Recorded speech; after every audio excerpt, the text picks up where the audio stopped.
जो आपके चेक्स आते हैं वो बहुत बड़े अमाउंट के होते हैं, छोटे से छोटे रोल में भी। जब आप 30 दिन काम कर रहे हो तो वो बड़ा लाखों का चेक आता है जो आप एक जॉब में स्टार्टिंग में नहीं कर पाओगे आप। एक छोटा सा रोल मुझे मिल गया, एक शो प्रतिज्ञा करके आता था स्टार प्लस पे, उसमें रोल मिला एक नौकर का। बहुत सारे लोग हमने देखे हैं जो अपने फंड्स को, अकाउंट को मैनेज नहीं कर पाते हैं और फिर बहुत बुरी दलदल में फंस जाते हैं। तो आपने वो मैनेज किया या ज़रूरी समझते हो आप? मैंने अपनी जिंदगी में इतनी रिजेक्शन देखी हैं, और आप एस्टैब्लिश हो जाओ उसके बाद भी रिजेक्शन मिलती हैं। ऐसा नहीं है कि हर टाइम कोई भी ऑडिशन दे रहा हूँ तो वो शो या वो प्रोजेक्ट मुझे मिलना ही है। किसी से दिल लगाने को खुद दिल राजी जरूर है, उम्र भर साथ रहने को इश्क बाजी जरूरी है। Do you want to join films? Don't know how? Watch and subscribe now. Join Films YouTube channel for thousands of free video lessons on how to join films. Hello friends, welcome to फिल्मी फंडे johnfilms.com। मैं हूं आपका अपना वीरेंद्र राठौर और आप देख रहे हैं बॉलीवुड का Google, join films YouTube channel. जब भी हम एक्टिंग के बारे में बात करते हैं, एक्टर्स के बारे में बात करते हैं, तो हमें सिर्फ ये ख्याल आता है कि यार ऑडियंस है, ऑडियंस के लिए एक्टर एक काम कर रहा है। लेकिन ऑडियंस तक पहुंचने के लिए उसको बहुत सारे काम करने पड़ते हैं और वो एक्टिंग के अलावा भी होते हैं। बहुत सारी चीज़ें करनी पड़ती हैं। इस करियर को बनाए रखने के लिए, सस्टेन करने के लिए कैसे किया जाता है, क्या किया जाता है, मेरे साथ बताने के लिए बहुत ही अच्छे actor, popular actor, TV actor, जिनको अवार्ड भी मिले हैं, मेरे साथ हैं Kunal Jaisingh. Welcome to job. Thank you so much. और ये जो कहते हैं ना कि एक्टिंग आनी चाहिए एक एक्टर को, पर मुझे लगता है इसके अलावा भी बहुत सारी चीज़ें ऐसी हैं जो उसको मालूम होनी चाहिए, पता होनी चाहिए। आपके हिसाब से आप कितना सहमत और क्या क्या होती हैं वो चीज़ें? बहुत सहमत हूँ मैं इस वाक्य से आपके, क्योंकि एक्टिंग आनी चाहिए। एक उसके अंदर एक इंटरेस्ट होना चाहिए एक्टिंग में, तभी आप जाके सीख पाओगे। क्योंकि कोई भी इंसान पहले दिन पे ही कैमरा के सामने आके परफेक्ट एक्टिंग नहीं कर सकता, कोई भी हो। कोई आज के ज़माने के हम जिनको भी whoever we look up to, वो भी जब पहली बार कैमरा के सामने आए होंगे, आई एम श्योर वो उतने कंफर्टेबल तो नहीं आए होंगे, उन्होंने भी अपना एक प्रयास किया होगा। सो आई फील एक डिसिप्लिन जो होता है किसी भी क्षेत्र में, आप देखो सिर्फ एक्टिंग ही नहीं, डिसिप्लिन जब तक आप अपने अंदर नहीं लाओगे तब तक मुझे लगता है कि आप सीख नहीं पाओगे, ग्रो नहीं कर पाओगे। सो डिसिप्लिन हो सकता है कि आप अपनी स्किल को पॉलिश कीजिए, आप अपने फिटनेस पे ध्यान दीजिए, आप अपने न्यूट्रिशन पे ध्यान दीजिए। बहुत सारी चीज़ें होती है जो हमें लगता है कि हाँ ये तो नॉर्मल सी बात है, बट नॉर्मल सी बात जिस इंडस्ट्री में आप हो उसके लिए वो नॉर्मल सी बात नहीं है, बहुत ही इम्पोर्टेंट बात है। ओके। नॉर्मली ये सोचते हैं हम कि यार जो अच्छा दिखता है, जिसका लुक अच्छा है, वो स्टार बनता है, वो एक्टर बनता है। लेकिन वो अच्छा दिखते रहने के लिए, स्टार मेंटेन करने के लिए क्या क्या कुर्बानियाँ देनी पड़ती हैं, क्या क्या करना पड़ता है? बहुत सारी कुर्बानियाँ नहीं कहूँगा मैं, कुर्बानियाँ वर्ड एक होता है कि आप कुछ छोड़ रहे हो, पर कुर्बानी नहीं हुई, क्योंकि कहीं ना कहीं वो आपके लिए अच्छा ही है। अगर आप एक्टर हो नहीं हो, अपनी सेहत बनाने के लिए या सेहत बनाए रखने के लिए, ये अगर आप नॉर्मली भी करेंगे, जैसे आप एक्सरसाइज कर रहे हैं या आप अच्छा खाना खाएं, न्यूट्रिशियस खाना खाएं, तो आप एक्टर हो नहीं हो, आप अपने हेल्थ के लिए तो कर ही रहे हैं। राइट। बट इसमें क्या होता है, क्योंकि ये एक विजुअल ड्रिवन फील्ड है जहाँ पे आपको दिखना है, और आप सिर्फ दिखने के लिए नहीं, आप कहीं ना कहीं एक इंसान के एस्पिरेशन भी हो जाते हो, इंस्पिरेशन भी हो जाते हो। तो अगर आप ये सोचोगे कि मैं ये सिर्फ अपने लिए कर रहा हूँ और क्योंकि मेरे को अपने करियर के लिए, अगर आप ये अप्रोच लोगे तो आप एक लेवल तक पहुँच पाओगे। बट अगर आप ये सोचोगे कि नहीं, मैं पता नहीं कितने लोगों को इंस्पायर करूँगा, तो आप उससे कभी आप बोर नहीं होगे, आप कभी भी आपको ये कुर्बानी नहीं लगेगी। क्योंकि आपका गोल कहीं ना कहीं सिर्फ ये नहीं है कि मैं एक्टिंग करूं, मेरा करियर बने, मैं आगे बढ़ूं, मैं पैसे कमाऊं। आपका ये है कि जो लोग मुझे देख रहे हैं वो लोग इंस्पायर भी हो रहे हैं, तो आप किस तरीके से कंडक्ट कर रहे हो अपने तो जिम्मेदारी हो जाती है। जिम्मेदारी है। जिम्मेदारी, ओके। तो ये आज आप बात कर रहे हो, आज आपने इतने सारे सीरियल किए हैं, अवार्ड जीते हैं, क्या शुरू से ही एक्टर टर्म आपको अट्रैक्ट करता था? तो मेरा फर्स्ट एक्टिंग जो स्टिंट था वो था जब मैं 4th स्टैंडर्ड में था। ओके। एक स्कूल प्ले था जिसमें मैं चाचा नेहरू बना हुआ था, एंड चिल्ड्रंस डे के लिए था। और मुझे याद है पहली बार मेरे टीचर ने बस ऐसे ही बोल दिया कि कुणाल, यू विल प्ले चाचा नेहरू। और मेरे को ऐसा लगा कि ज़्यादा हो गया। ये मेरे से नहीं होने वाला है एक्टिंग ये वो। बट मैंने पता नहीं क्यों मेरे अंदर ये था कि मैं सोचता नहीं हूँ, करता हूँ। तो रोज आफ्टर स्कूल रिहर्सल करके ऐसा हुआ जिस दिन मैंने परफॉर्म किया उसके बाद 9th स्टैंडर्ड तक मैं चाचा नेहरू से के नाम से ही जाना गया ओके कि ये चाचा नेहरू है हमारे, ये चाचा नेहरू है हमारे। ओके, तो पहले कैरेक्टर को आपने अपनाया, फिर कैरेक्टर ने पहचान बना दी। पहचान बना दी अपने आप ही। पर मैंने कभी सोचा नहीं था, मैंने बोला ठीक है थोड़ा एंटरटेनमेंट फिर सीरियसली कब से लिया उसको? हुआ यूं कि जब चाचा नेहरू किया तो हर साल मुझे कोई ना कोई रोल कुछ ना कुछ हमेशा अपने एनुअल डे पे टीचर फोर्स ही कर देती थी, अगर मैं ना भी करूं नहीं करना है। कॉलेज गया, कॉलेज में ड्रामा, एक हमारा बॉम्बे का कॉलेज था तो दिल्ली की तरह नहीं है जहाँ पे एक ड्रामा एक स्कूल होता है या कुछ ऐसा होता है। छोटा सा क्लब था, हम कुछ 10-15 लोग थे। हम अपने एनुअल डे के लिए जो होता है वो कुछ ना कुछ करते थे। फिर through out the street plays कर लेते थे, कहीं पे भी खड़े होके शुरू कर दिया। लोगों को लग रहा है ये क्या हो रहा है। तो वो कहीं ना कहीं करते गए, पर मैंने कभी सीरियसली नहीं लिया क्योंकि मेरे परिवार वालों ने हमेशा मेरे को यही समझाया था। और ये एक होता है ना कि आपका परिवार अगर आपको बार बार कुछ बोलता रहे तो आपके दिमाग में वही हो जाता है कि हाँ ये ठीक है, ये बस टाइम पास है, ये बस एक्स्ट्रा करिकुलर एक्टिविटी है। तो मैंने कभी सीरियसली नहीं लिया था कि मैं एक्टर बनूंगा, एक्टिंग करूंगा। मैंने कॉर्पोरेट जॉब भी ज्वाइन किया था and I was working with JP Morgan and एक दिन मैंने अपने दोस्त को देखा एक ऐड में, टीवी पे पापा के साथ बैठा हुआ था। मैंने पापा को बोला कि कहीं ना कहीं मेरे अंदर एक चाह तो है कि मैं इसको एक्सप्लोर करूं। पापा ने पहले बोला नहीं ये हमारे खानदान के लिए नहीं है एंड इससे कुछ नहीं होने वाला है, कितने आए कितने गए। तुमने जो नॉर्मल हर फैमिली का एक कंसर्न जो होता है कि एक फ्यूचर सिक्योर हो बच्चे का, क्योंकि ये कहीं ना कहीं रियल लाइफ वर्क नहीं माना जाता है अभी जो फैमिली विदाउट नॉन फिल्मी बैकग्राउंड से है। तो मैंने बोला कि मैं नहीं चाहता हूँ कि मैं 50 साल का हूँ और मैं मुड़ के देखूँ अपनी ज़िंदगी को और सोचूं कि अगर मैंने ट्राई किया होता तो क्या होता। मैंने पापा को बोला मुझे 1 साल दो, 1 साल पे मैं अगर या तो मुझे इतना समझ में आ जाएगा कि ये मेरे लिए है नहीं, और नहीं आया तो फिर जो आप बोलोगे मैं वो करूँगा।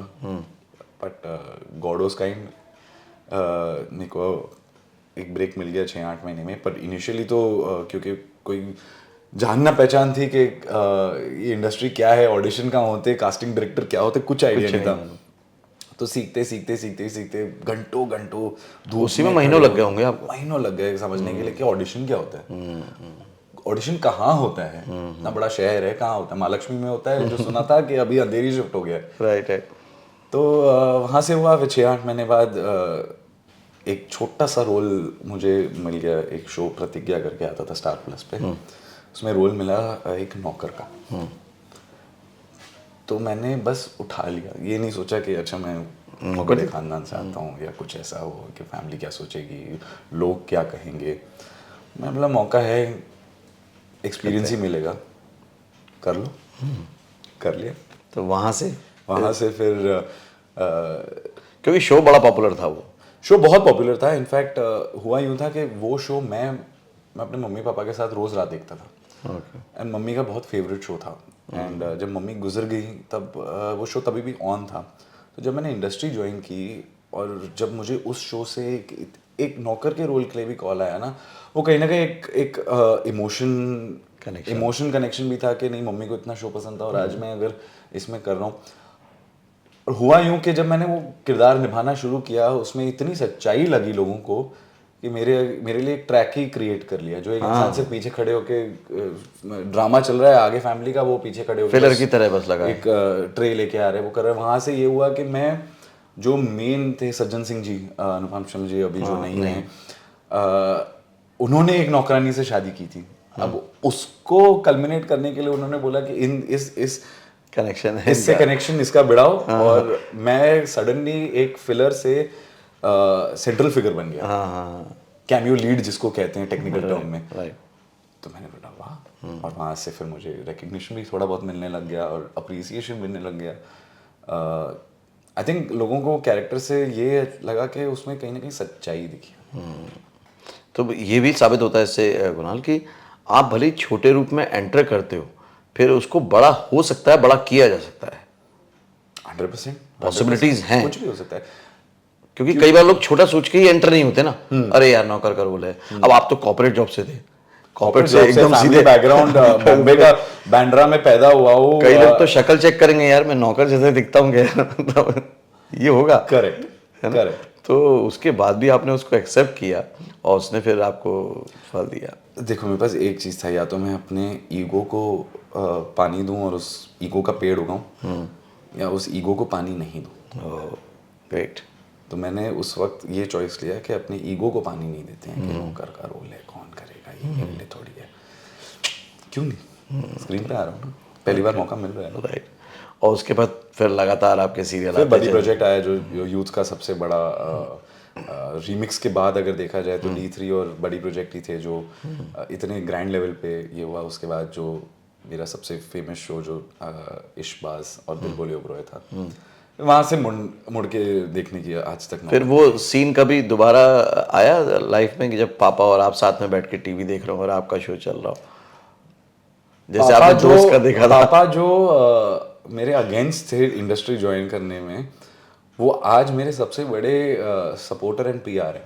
अच्छा। मेरा कुछ भी आता है पापा सबसे पहले होते हैं कि नहीं मेरे को प्रमोट करना है, मेरे बेटे का है, उनको प्रमोट करना है। और उन्होंने फिर जो सपोर्ट दिया है मुझे, एक बार जब देखा कि नहीं ये कर रहा है, इसने सिर्फ ऐसे ही हवा में बात नहीं की है, ये सच में मेहनत कर रहा है और दिल से कुछ अपनी ज़िंदगी को बनाने के लिए कर रहा है। तो वहाँ से फिर पापा ने कभी मुड़ के मुझे ये नहीं बोला कि छोड़ दिए या कुछ। वैसे सही भी है, कॉर्पोरेट में काम करने की एक्टिंग करने से बेटर है ये एक्टिंग करना। कॉर्पोरेट में सच बताऊँ, मेरे को ऐसा था कि मैं एक तो कॉल सेंटर में नहीं था, थोड़े मार्क्स अच्छे आए थे, तो मेरे को JP Morgan के बैक ऑफिस में जॉब मिला था, 9 to 5 proper, Monday to Friday. Dream job था सबका। अच्छे बड़े कंपनी में 9 to 5, आपके पास इतनी क्षमता है कि आप लोगों के क्रेडिट कार्ड्स को बंद कर सकते हो, तो ये पावर के साथ था। बट वही मेरे को ऐसा लगा कि वही केस रिव्यू करना है, वही देखना है कि ये चीज़ें हैं और उसके हिसाब से एक्शन लेना है। तो ऐसा होता है कि कोई आपको 100 आलू दे दे, आप पहले दिन तो अच्छे से छिल लोगे, पर 10वें दिन पे ऐसे लगेगा कि यार वही आलू छिल रहा हूँ, वही काट रहा हूँ। सही बात है। आपके करियर से बहुत सारी चीज़ें ना अलग अलग निकल के आ रही हैं, इसलिए मैं जो पूछने में मज़ा भी आ रहा है और जानना भी चाहता हूँ, और ये भी सब जान के बड़े खुश होंगे कि नॉर्मली ये होता है कि हमारे यहाँ बोला भी जाता है, जो काफ़ी हद तक ठीक भी है, कि टाइप कास्ट हो जाते हैं, ये हो जाता है। तो पहला रोल तो आपने ले लिया एक सर्वेंट का, लेकिन आपने उसको कैसे ब्रेक कर दिया?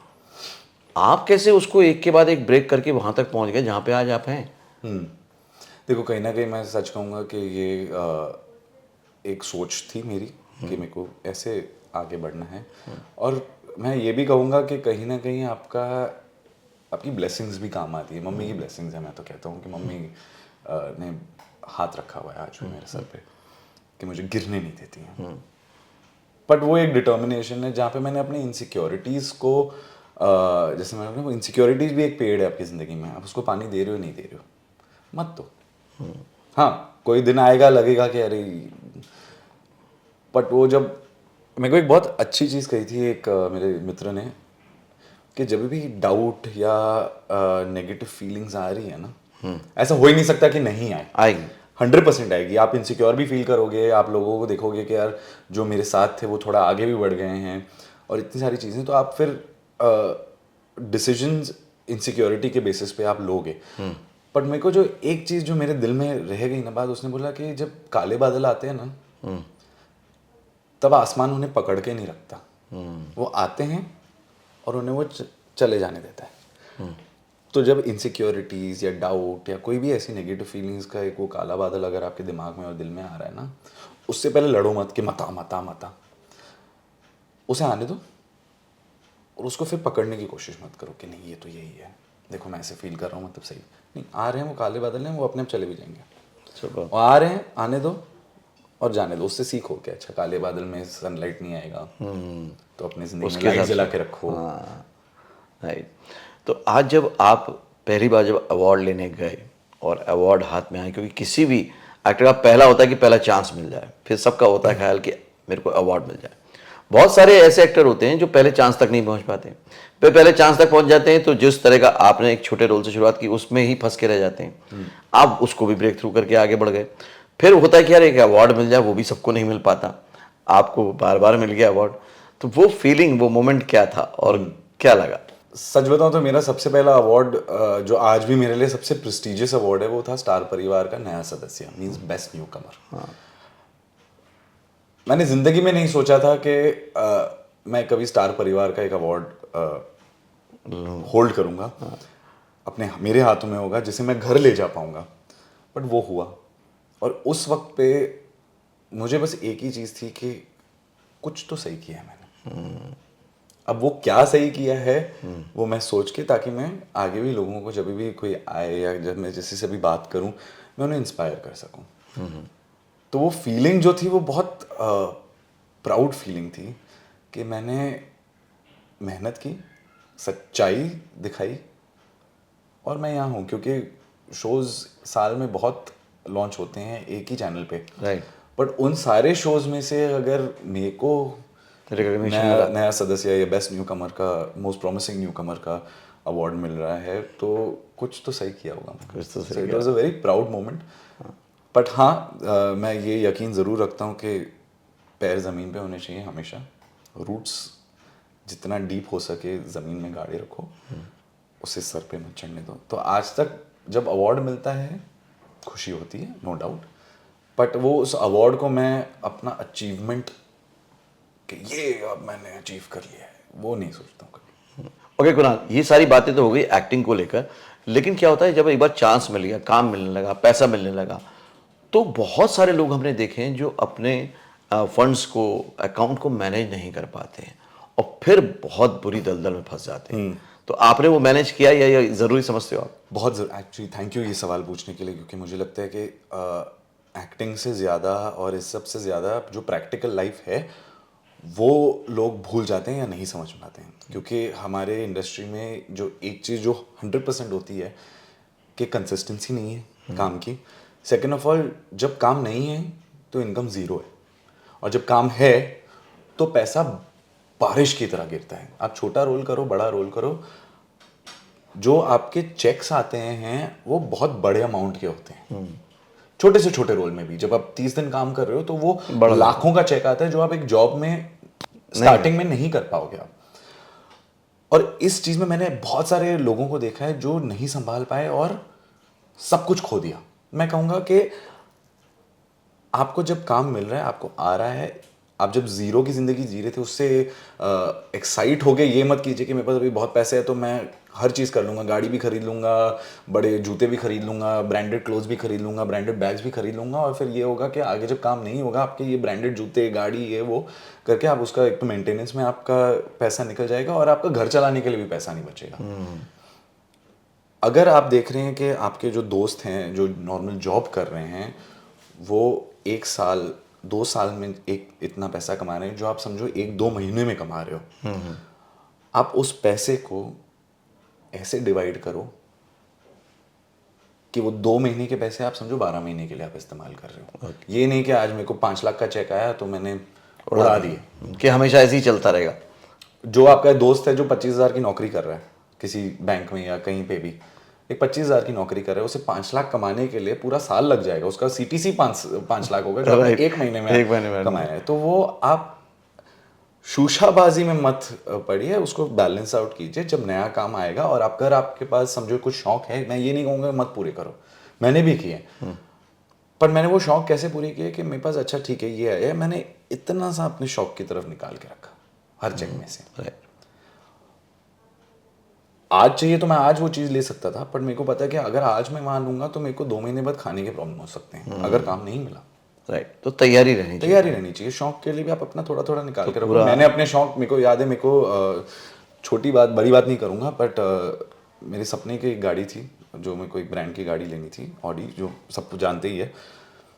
जब मैं शो कर रहा था मेरे को कुछ रोक नहीं थी वो खरीदने से, इमीडिएटली खरीद सकता था, बिकॉज मुझे पता है ये शो अच्छा चल रहा है और काफ़ी टाइम तक चलता रहेगा। पर मुझे अपनी सेविंग्स बनानी थी, मुझे अपने इन्वेस्टमेंट्स बढ़ाने थे कि जब काम नहीं हो मेरे इन्वेस्टमेंट से मुझे मेरा घर चले। और पर मुझे ये गाड़ी भी लेनी है। तो जो गाड़ी मैं समझो 3 साल पहले ले सकता था, मैंने 3 साल तक वेट करके इकट्ठा करके तब जाके वो लिया, ताकि ऐसा जब मेरे पास काम नहीं है या जब मैं ब्रेक लेना चाह रहा हूँ तब मुझे ये नहीं करना पड़ेगा, यार इसका EMI निकालना है, इसका पेट्रोल भरना है, इसका इंश्योरेंस भरना है, इसका मेंटेनेंस करना है। वो सब मेरे इन्वेस्टमेंट से आता रहेगा, मैं काम करूँ नहीं करूँ वो अपना ख्याल रखता रहेगा। तो करियर के साथ साथ फाइनेंशियल अरेंजमेंट और फाइनेंशियल अरेंजमेंट सबसे ज़्यादा है, क्योंकि आपने जब मेरे से सवाल पूछा था कि छोटे रोल से आगे कैसे बढ़े, क्योंकि मेरे पास कभी भी मैंने अपने आप को उस वीक पोजीशन पे नहीं डाला कि अगर मैं ये रोल नहीं लूंगा तो मेरा घर कैसे चलेगा, वो भी प्रॉब्लम हो जाता है कि मेरी EMIs कैसे निकलेंगी। Right so I think financial understanding and financial growth सबसे पहले एक एक्टर को सीखना चाहिए। सबसे पहले अगर आपको कुछ सीखना है तो पैसे को कैसे संभालना है और करेक्ट तरीके से कैसे सीखना है और उस पैसे को आगे बढ़ाना है। फिल्म इंडस्ट्री यूँ तो हमें हर रोज़ ही कुछ ना कुछ सिखाती है, हर पल सिखाती है, लेकिन आपको सबसे बड़ी सीख इंडस्ट्री ने क्या दी या किसी खास व्यक्ति ने? मैं बहुत लकी था, मैं कहूँगा तो कि मुझे ऐसे ऐसे लोगों से मिलने का मौका मिला जिन्होंने कभी भी मुझे पीछे करने की कोशिश नहीं की या मुझसे इनसिक्योर नहीं हुए या कुछ नेगेटिव चीज़ें नहीं हुई। जैसे बड़ी प्रोजेक्ट में मानव गोहिल जी थे हमारे, जो आज भी मेरे लिए एक फादर फिगर की तरह ही हैं। उन्होंने हमेशा मुझे बढ़ावा दिया है और जहाँ पे भी मैं छोटा या इनसिक्योर या कुछ फील कर रहा था, उन्होंने हमेशा मुझे बढ़ावा दिया है कि मत सोच ऐसे, आगे बढ़ इससे। ये जो चीज़ आई है तेरी ज़िंदगी में तुझे पीछे करने के लिए आई है, बट तू उस पॉइजन को मेडिसिन में बदल। ओके।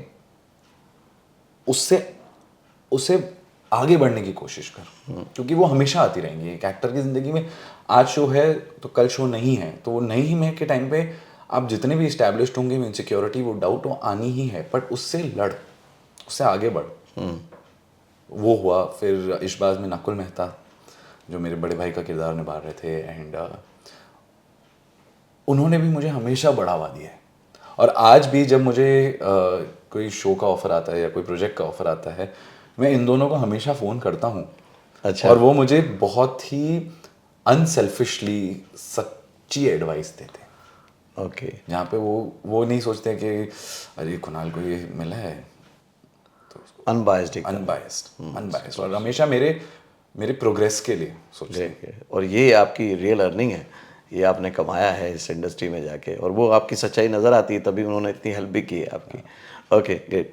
अब अगर जो इंडस्ट्री में आना चाहते हैं, नए एक्टर हैं, उनके मन में भी बहुत सारे डाउट्स, बहुत सारे मिथ, और सोशल मीडिया इतना कुछ भर देता है कि वो अपने डिसीजन नहीं ले पाते। उनको क्या एडवाइस करोगे आप? अगर मैं सच कहूँ तो हर इंसान जो भी आता है एक ड्रीम के साथ आता है, और किस हालात से आता है वो नहीं पता। तो सबसे बड़ी एडवाइस मेरी ये रहेगी कि जो लोग आ रहे हैं मुंबई एक सपना लेकर, वो अपने सपने पे खड़े उतरे, खुद के सपने पे। ये नहीं सोचे कि अरे वो सामने वाला क्या सोचेगा, वो कैसे मेरे साथ रिएक्ट करेगा। रिजेक्शन को तो सबसे पहले अपना दोस्त बनाओ। मैं कहता हूँ रिजेक्शन से शादी करो। अगर आप रिजेक्शन से शादी कर सकते हो या उससे अपना दोस्त बना सकते हो ना, तो आप कभी भी डिमोटिवेट नहीं होगे। क्योंकि मैंने अपनी ज़िंदगी में इतनी रिजेक्शंस देखी हैं, और आप इस्टेब्लिश हो जाओ उसके बाद भी रिजेक्शंस मिलती हैं। ऐसा नहीं है कि हर टाइम कोई भी ऑडिशन दे रहा हूँ तो वो शो या वो प्रोजेक्ट मुझे मिलना ही है। मेरे से एक बार एक सवाल पूछा गया था कि कुणाल अब तो तुझे इतना नहीं होगा ना, तू चूज़ कर रहा होगा कि क्या करना है, ये करना है, तेरे लिए तो ईजी होगा। ऐसे नहीं, लाइक नहीं, तू जो प्रोजेक्ट चाहिए तुझे मिल सकता है। ऐसे नहीं, ऐसे जितने भी शोज़ देख रहे हो जिसमें मैं काम नहीं कर रहा हूँ वो मुझे नहीं मिले ना। अब वैसे देखो ना, वो मुझे नहीं मिले। मैं तो हर शो में हर कैरेक्टर तो प्ले नहीं कर रहा हूँ। राइट। तो रिजेक्शन से डरो मत। मैं तो ये भी कहूँगा, इस लेवल तक जाके करूँगा, अपने हैसियत का भी ध्यान रखना कि मैं आप कहाँ से आ रहे हो। आप अपने आप को एक टाइम फ्रेम दो। यूँ नहीं कि आप 10-10 साल 15-15 साल बिना काम किए या बिना कुछ कमाए आप इलॉजिकली आप काम करो। आप अपने आप को एक टाइम फ्रेम दो कि 1 साल, 2 साल, 5 साल, या जो भी आपको लगता है कि मैं इतना दे सकता हूँ, क्योंकि आपको देखना है कि आपको भी अपनी ज़िंदगी को संभालना है, राइट, आपको भी आगे बढ़ना है। आपको कभी भी अपने आप को वीक पोजीशन पे नहीं लाना चाहिए कि मैंने 10 साल दिए इंडस्ट्री में, कुछ नहीं हुआ और अब मेरे पास वक्त ही नहीं बचा है कुछ और करने के लिए, क्योंकि मेरा टाइम तो निकल गया जब बचपन में मेरे को मेहनत करनी चाहिए थी कुछ और करना। अब अपने आप को एक टाइम, मैंने 1 साल दिया था, मैं नहीं कहूँगा हर इंसान को कि आप 1 ही साल दो, अपने हिसाब अब अपने हिसाब से आपको लगता है कि नहीं यार मैं अपने आप को 2-3 साल दूंगा, 2-3 साल में देखते हैं, क्योंकि उस 2-3 साल में कहीं ना कहीं अगर आप वो डिल्यूजन में नहीं रहोगे कि हाँ होगा होगा होगा होगा होगा, आप एटलीस्ट ये समझ पाओगे कि हाँ ये मेरे लिए है या मेरे लिए नहीं है। अगर नहीं है तो हाथ जोड़ो, थैंक यू बोलो, आगे बढ़ो। ओके, बस कंक्लूड करेंगे कि नॉर्मली ये होता है कि जैसे ही हमारा जॉब लगता है और फिर आपका तो कॉर्पोरेट जॉब था, तो सबसे पहले घर में बात शुरू होती, चलो यार शादी करते हैं, अब एक काम हो गया तो शादी करते हैं। आप वहाँ से निकल के आ गए फिल्म इंडस्ट्री में और वहाँ पे टाइम की कमी रही होगी, तो फिर इस चीज़ के लिए कभी टाइम मिल पाया, नहीं मिल पाया, कैसे मैनेज हुआ? हाँ, शादी को 5 साल होने आए हैं मेरे, एंड तो फिर ये टाइम कैसे निकाल लिए, क्योंकि टीवी तो टाइम देता नहीं है बोलते हैं। टीवी टाइम देता नहीं है, बट आपको ये समझना पड़ेगा कि आप अपनी ज़िंदगी भी तो नहीं रोक पाते हो ना। आप अगर एक्टिंग को अपनी ज़िंदगी बनाओगे तो आप उसी दलदल में या उसी चक्रव्यूह में फंसे रहोगे। आप कौन हो? आप कुणाल हो फॉर एग्जांपल, या आप राहुल हो, आप किरण हो, जो भी हो। एक्टिंग आपकी ज़िंदगी का एक हिस्सा है, राइट। आप उस हिस्से में इतना मत गुम हो जाओ कि आप ये नहीं देख पाओ कि आपके पास एक परिवार है, दोस्त है, फ्यूचर है, ये सब है। मैं अपने आप को जब देखता हूँ, मैं कुणाल हूँ। कुणाल एक बेटा है, एक पति है, एक भाई है, एक दोस्त है, एक काम करता हुआ एक एक्टर है।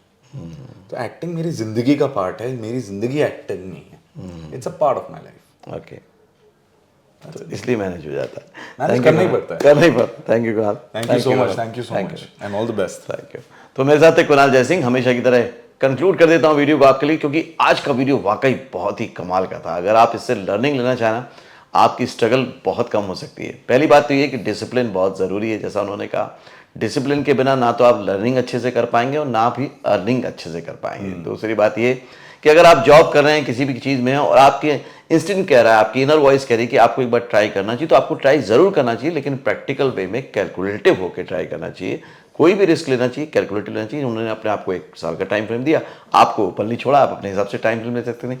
टाइम फ्रेम का मतलब ये हो जाता है कि आपके सामने गोल हो जाता है, आप समझ पाते हैं मुझे इतने में काम करना है, तो बल्कि आप ज़्यादा एनर्जी के साथ काम करते हैं, ज़्यादा अच्छे से काम करते हैं। अगर आप एक लॉन्ग टर्म प्लान लेके चलेंगे तो आप फिर सोचेंगे आज नहीं कल हो जाएगा, कल नहीं परसों हो जाएगा, तो उसमें कभी भी काम हो नहीं पाएगा। अगर पूरी ताकत झोंकनी है तो एक टाइम फ्रेम लेके चलिए। दूसरी बात ये कि आपको रोल छोटा मिले या बड़ा मिले, ये आपके हाथ में नहीं है, लेकिन उस रोल को बड़ा बनाना वो आपके हाथ में, और वो चांस तभी बनेगा जब आप उसको एक्सेप्ट करेंगे। वो उन्होंने करके दिखाया, सच्चाई के साथ उसको जिया।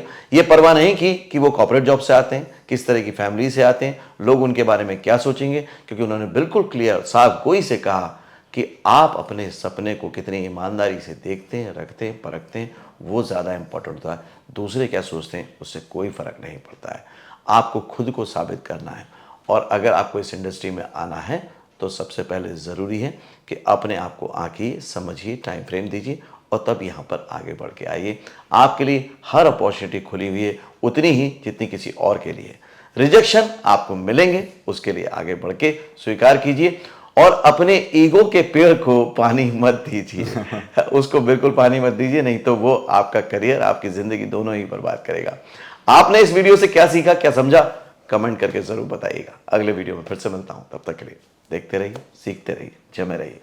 All the very best. Actor बनने का सबसे आसान तरीका अवार्ड विनिंग एक्टिंग गुरु वीरेंद्र राठौर का best seller acting method switch on switch off acting method है। इस कोर्स से सीखकर आप भी कुछ ही दिनों में एक बेहतरीन एक्टर बन सकते हैं, जिसे साबित करते हैं इसके अमेजिंग Amazon और Google के ratings and reviews. Switch on switch off acting method अभी तक का सबसे सरल और प्रभावी मेथड है, जो आपके समय और महंगी फीस दोनों को बचाता है। Switch on switch off acting method course book आपको Amazon, Flipkart, join films website पर अवेलेबल है।